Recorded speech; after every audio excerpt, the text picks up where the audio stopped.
Hello friends, do you know only 33.4% people in India knows about K pop. और इससे भी ज़्यादा surprising बात यह है कि 33.4% पीपल में भी सिर्फ 44.8% लोग के पॉप म्यूजिक सुनते हैं और पसंद करते हैं।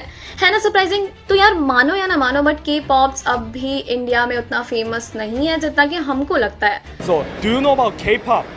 Yeah, I have heard about it, but I do not follow exactly. Do you know about K-pop? See, I'm not a K-pop fan, but then I know about BTS and like the BTS. bands. A little bit. Yeah, listen. अरे यार, अभी मेरी friend निया की बात कर लो, जो कि के ड्रामास की डाई फैन है, बट के पॉप म्यूजिक से उसका दूर दूर तक कुछ लेना देना नहीं है। No offence guys, I was just sharing this data क्योंकि मैं भी सरप्राइज थी। एनीवे, आज हम बात करेंगे बीटीएस की ओरिजिन हिस्ट्री के बारे में। बीटीएस का ओरिजिन कैसे हुआ, कब हुआ और 2020 में इस बॉयज ग्रुप की क्या पहचान है। तो यार वीडियो में कुछ अमेजिंग फैक्ट्स हैं बीटीएस के बारे में और साथ में ही इसमें थोड़े कटाक्ष शब्दों का भी प्रयोग किया गया है, तो वीडियो जरा ध्यान से देखना। मेरा कोई मोटिव नहीं है आर्मी को हट करने का। For those people who don't know about army, it's an abbreviation for BTS fan and this are those group of people जो कि बीटीएस के डाई हार्ड और क्रेजी फैंस होते हैं।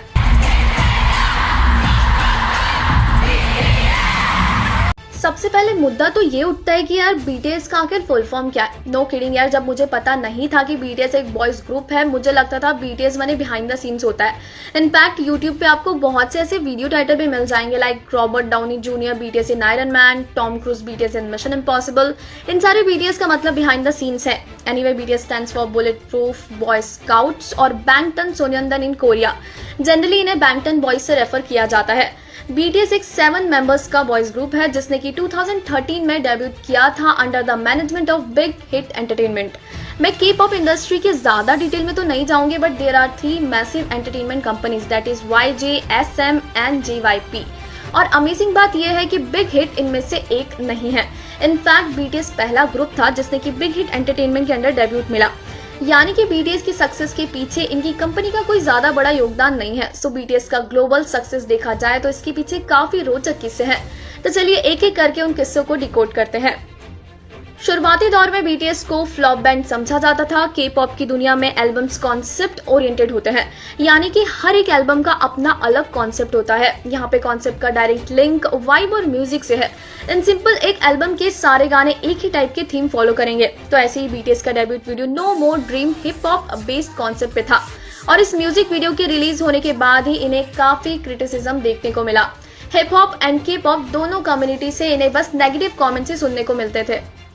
उसी दौरान एक रेडियो शो पे बीटीएस ने अपने म्यूजिक वीडियो को डिफेंड भी किया था, बट ऑनेस्टली स्पीकिंग इनका डेब्यूट कॉन्सेप्ट वाकई में बहुत घटिया था।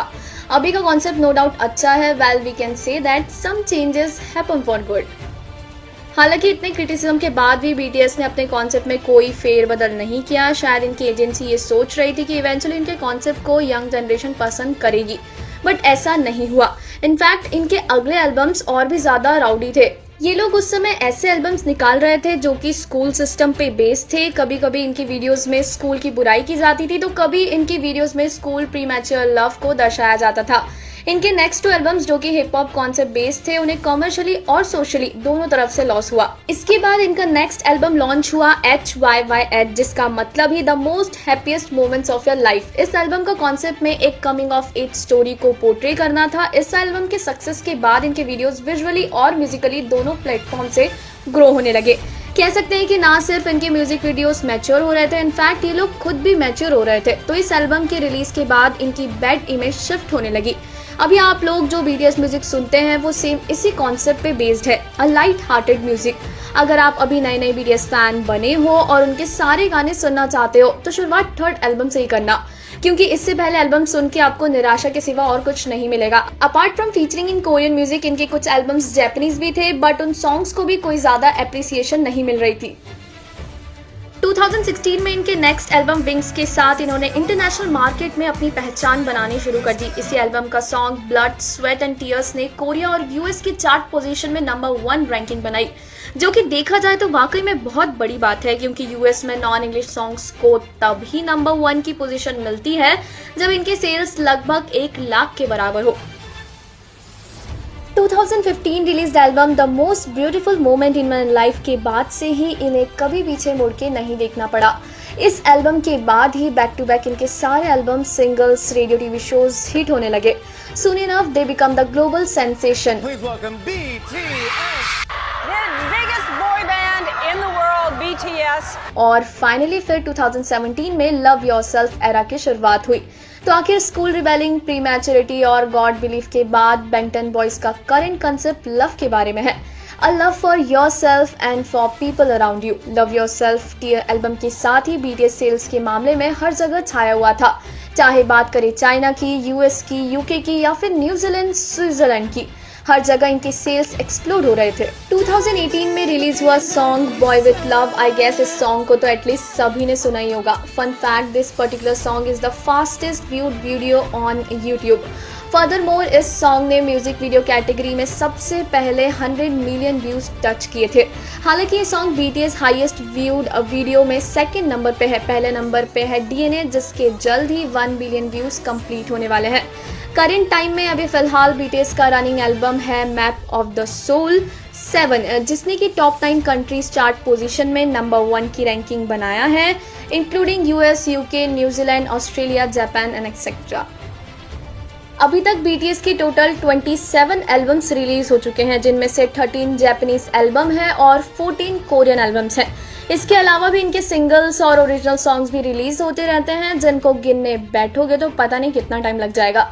एनीवे, मुझे बीटीएस के टॉप 10 मस्ट लिसन सॉन्ग्स की लिस्ट शेयर करनी चाहिए, बट फ्रैंकली स्पीकिंग मुझे कोई जेन्युइन लिस्ट मिली नहीं। वैसे भी आर्मी को तो उनके सारे गानों के बारे में पता ही है। चलो अभी फिलहाल मैं बीटीएस ग्रुप मेंबर्स की शॉर्ट में इंट्रो देने वाली हूँ, तो बिना देरी के चलिए शुरू करते हैं। नामजून ही पहला मेंबर है जिसने कि ग्रुप को ज्वाइन किया था और वो ही इस ग्रुप का लीडर है। नामजून की इंटरेस्टिंग स्टोरी ये है कि इंग्लिश सीखने के लिए उसने कोई इंग्लिश क्लास ज्वाइन नहीं की, बस इंग्लिश सिटकॉम फ्रेंड्स को बार बार देख के ही उसने इंग्लिश सीख ली। अब इस फैक्ट में सच्चाई कितनी है वो तो भगवान जाने। नामजून को स्टेज नेम आरम से भी जाना जाता है, जिसका मतलब है रियल मी। चोकजिन को स्टेज नेम जिन से जाना जाता है और ये ही इस ग्रुप का एल्डेस्ट मेंबर है। Once company has revealed that उन लोगों ने जिनको सिर्फ और सिर्फ उसके लुक्स की वजह से ही हायर किया था, वो तो बेचारे खुशकिस्मत निकले कि जिनके लुक्स के साथ साथ उसकी वॉइस भी अच्छी है। तीसरे नंबर पे युनजी, जिसे कि स्टेज नेम सुगा से जाना जाता है। सुगा का मतलब है शाउटिंग गार्ड और डीप मीनिंग में जाने की आवश्यकता नहीं है। Well, Suga is a rapper and fantastic writer and producer. इस ग्रुप में सेकंड एंट्री सुगा की हुई थी। We can say that he is quite rebellious. ऐसे बहुत से टाइम आए जब उसने ग्रुप को ऑलमोस्ट छोड़ ही दिया था, क्योंकि उसे लगता है उसकी फ्रीडम छीनी जा रही है, बट चूंकि उसका ड्रीम ग्रैमी अवार्ड जीतना है, इसलिए वो टिका रहा। देखते हैं आखिर कब तक। होसियुक का स्टेज नेम जे होप से जाना जाता है, जो कि एक डांसर और रैपर है। बिग हिट को ज्वाइन करने से पहले होप एक स्ट्रीट डांसर था। बीटीएस ज्वाइन करने के बाद उसने रैपिंग भी सीख ली। जे होप के नाम की बात करें तो उसने अपना स्टेज नेम ह्यूज मीनिंग के साथ रखा है। होप का ऑब्वियसली वही मतलब है, hope and joy to people. He is the main vocalist and one of the dancer of the group। चूंकि जिमिन ने ग्रुप ज्वाइन करने से पहले आर्ट स्कूल में म्यूजिक सीखा था, वो भी क्लासिक म्यूजिक, तो इसे अक्सर वैसे ही लिरिक्स मिलते हैं जो कि थोड़े मेलोडिक होते हैं। तेयंग वोकल लाइन का मेंबर है और ग्रुप में लास्ट ज्वाइन करने वाला मेंबर भी यही है। तेयंग और जिमिन ने स्कूलिंग एक साथ ही की है। वो अलग बात है कि उस समय ये दोनों इतने क्लोज नहीं थे, बट एक साल बाद कुछ ऐसे उतार चढ़ाव हुए कि ये दोनों बेस्ट फ्रेंड्स बन गए। म्यूजिक के अलावा तेयंग को आर्ट भी बहुत पसंद है, इसलिए अक्सर हम इसकी इंस्टाग्राम स्टोरीज में म्यूजियम वगैरह को देखते हैं।